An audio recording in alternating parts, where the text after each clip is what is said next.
Nah, oke teman-teman, di sini mungkin saya akan kembali dia membahas mengenai kabar terbaru dari timnas Indonesia. Dan di sini mungkin saya akan membahas mengenai sosok pelatih kita, yakni Sintayong. Kita sudah melihat bagaimana pengumuman dari Piala Dunia, dan juga kita sudah melihat bagaimana Indonesia akan menghadapi Piala Asia nanti di 2024 bulan Januari, dan juga kita akan melihat bagaimana skuad timnas Indonesia bertanding di event tersebut. Namun sepertinya ada yang kurang teman-teman. Bagaimana sebenarnya nasib pelatih kita, yakni Sintayong. Nah, Sintayong ini sepertinya untuk di bulan akhir akhir tahun ini itu sangat padat sekali. Kemudian di awal tahun 2024 juga agendanya sangat padat lagi.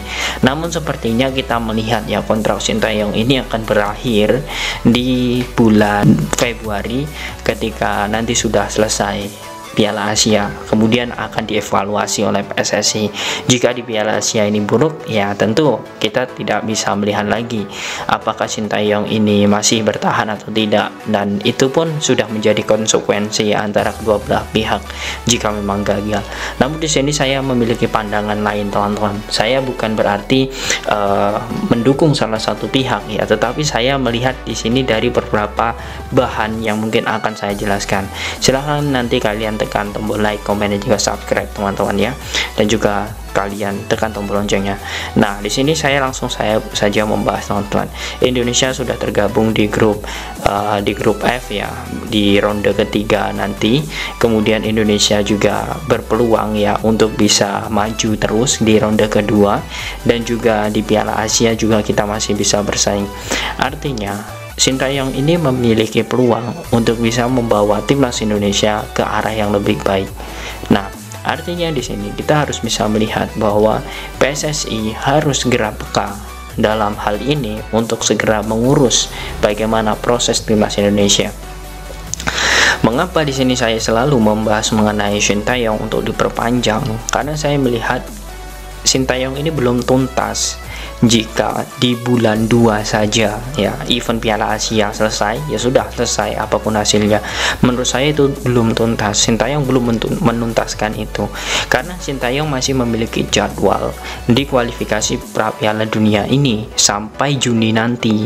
Nah, Juni itu akan ada beberapa pertandingan, dan itu juga lawannya pun sama, yakni Irak, kemudian Vietnam, Filipina. Dan menurut saya peluang itu untuk Sintayong menangkan ada. Dengan dirinya sudah lama teman-teman sudah lama menangani timnas, kemudian tim yang ia bentuk itu belum dia rasakan sepenuhnya teman-teman. Karena saya melihat seperti ini teman-teman. Sebenarnya Sintayong ini memiliki potensi untuk merasakan semua apa yang ia tanam, apa yang ia buat pondasi untuk timnas Indonesia.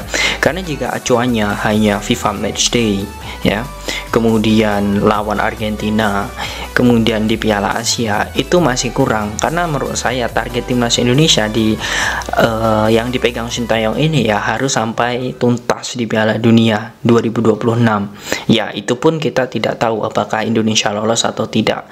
Namun yang jelas Sintayong ini sudah memiliki beberapa perubahan, dan saya melihat Sintayong ini memiliki peran besar teman-teman. Sintayong ini memiliki peran besar dalam membangun pondasi timnas Indonesia. Saya ambil contoh seperti ini. Kita sudah mendapatkan Jordi, kemudian kita juga sudah mendapatkan Sandi, kemudian sudah mendapatkan Patinama, Rafael, dan juga Ivar Jenner. Namun tahu atau tidak, sadar tidak sadar, sosok Ivar Jenner kemudian sosok Justin Hubner, kemudian sosok Tijani Reinders, kemudian Kevin Dix itu adalah nama-nama yang memang menjadi incaran Sintayong kemarin. Itu adalah angkatan Jordi Amat dan juga angkatan Ivar Jenner. Dan sekarang kalian bisa lihat di luar negeri. Kalian bisa lihat bagaimana permainan dia di luar negeri. Itu sangat bagus sekali. Artinya dari segi tim scouting, tim analisis dari Sintayong itu sangat berguna bagi timnas Indonesia. Jadi saya belum bisa berpikir jika Sintayong pergi nanti atau Sintayong itu diputus kontrak ya, ketika kontraknya habis, saya tidak bisa melihat bagaimana perkembangan timnas Indonesia di masa yang akan datang. Karena saya melihat potensi saat ini itu sudah ada, tinggal meneruskan saja. Dan ya, saya tidak tahu lagi nanti jika pelatih lain nanti yang akan menangani timnas, saya tidak tahu apakah pelatih baru ini ya akan pro dengan keturunan atau memang lokal pride. Nah, kita tidak tahu itu. Nah, jadi kualitas ini sudah terbukti ya, dan Sintayong ini sudah membentuk tim itu. Mengapa demikian? Sintayong ini memiliki dasar atau memiliki pemikiran bahwa dia sangat suka dengan pemain-pemain muda, dan itu sudah dibuktikan. Sosok Justin, kemudian Tijani Reinders ya, kemudian Kevin Dijk itu adalah pemain-pemain muda, dan saat ini ya, menurut kabar terbaru, Sintayong ini masih memiliki pemain-pemain muda ya, pemain-pemain muda yang memang ini grade A yang dia inginkan untuk bergabung bersama timnas Indonesia. Nah, menurut saya ini kembali lagi ke PSSI. Saya ingin memberikan gambaran kepada kalian semua ya. Saya melihatnya seperti ini. Ada pemain grade A, kemudian dia bermain di luar negeri, apalagi di Liga Primer Inggris seperti Pascal Struijk juga. Nah, kemudian ada Jairo Ridwal dan beberapa pemain lain. Dia menginginkan untuk membela timnas Indonesia. Namun di sisi lain ya, ada beberapa negosiasi yang alot seperti kasus Justin Hubner kemarin. Nah, karena mereka itu adalah berlabel bintang dan mereka adalah grade A, jadi walaupun dia memiliki nasionalis ya kepada Indonesia ya, ini kalau berbicara tentang nasionalis ya, tentu juga kita harus melihat juga ini dalam artian federasi. Kita harus melihat pemain itu adalah pemain yang berkualitas. Jadi untuk mendapatkan itu pun ya, memang harus rebutan antara federasi satu ke federasi lain. Siapa yang cocok dalam hal ini, atau siapa yang berhasil negosiasi dalam hal ini. Ya, kita bisa saja mendapatkan pemain-pemain yang tanpa harus mengeluarkan uang, seperti sosok Jordi Amat, kemudian Sandiwal. Tapi kita juga bisa melihat usianya berapa. Seperti itu. Jadi kita tidak bisa menyalahkan si pemain. Ya, kalau ya di sini saya bilang lagi, kalau memang PSSI mau mengambil pemain-pemain tersebut ya harus keluar, baik itu segi material. Ya, karena kita melihat status grade A itu bukan berarti dari segi kualitas saja, tetapi klub mana dia berasal, bagaimana track recordnya, itu juga menjadi penilaian.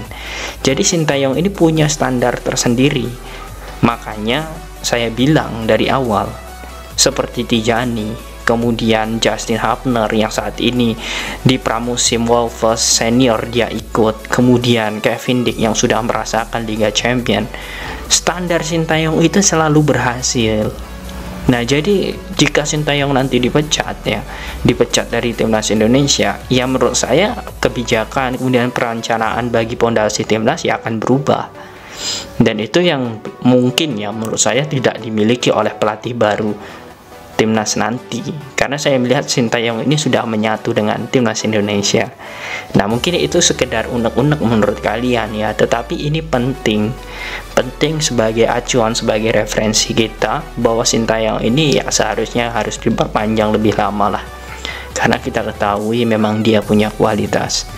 Nah, bagaimana menurut kalian teman-teman tentang Sintayong ini? Apakah kalian setuju jika Sintayong diperpanjang hingga tuntas Piala Dunia 2026?